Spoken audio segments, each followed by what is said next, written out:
ఫిలింకి use అయ్యేది ఉపయోగపడే questions నేను యూజువలీ అడుగుతుంటాను అని అన్నారు. బట్ కొన్ని ప్రెస్ మీట్లలో మీరు యాక్టర్స్ని కానీ యాక్ట్రెసెస్ని కానీ పర్సనల్ క్వశ్చన్స్ అడగడం కూడా జరిగింది.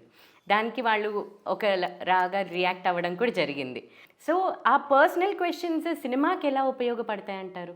డెఫినెట్గా నేను మీ ఎందుకు డైరెక్ట్గా స్వాతి, కలర్ స్వాతి నాకు బాగా ఫ్రెండు. తను మా టీవీలో ప్రోగ్రామ్స్ చేసినప్పటి నుంచి నాకు బాగా తెలుసు. సురేష్ గారు నాకు ఏదైనా అడగొచ్చండి, అమ్మాయి అడిగింది ఫస్ట్. అంటే నీ పర్సనల్ విషయాలు కూడా ఫస్ట్ టైం ఎప్పుడూ ఇంతవరకు ఎప్పుడూ పర్సనల్ విషయాలు అడగనా అని అడగలేదు, మామూలుగా కూడా అడగలా.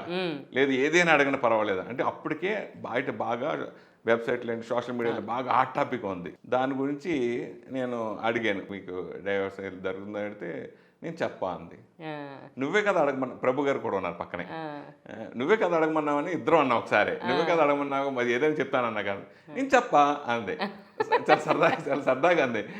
సరే అయితే ఓకే అని తర్వాత అప్పుడు ఇంక సినిమా సంబంధం రిలేటెడ్ క్వశ్చన్స్ అడగటం జరిగింది.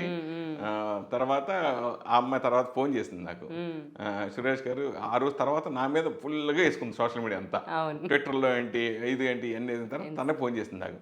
సురేష్ గారు మీరు నాకేం ఫీలింగ్ లేదు, మరి అందరు ఫీల్ అయిపోతున్నారు, సో నా వల్ల జరిగిందిగా సారీ అండి అని తను ఫోన్ చేసి చెప్పింది.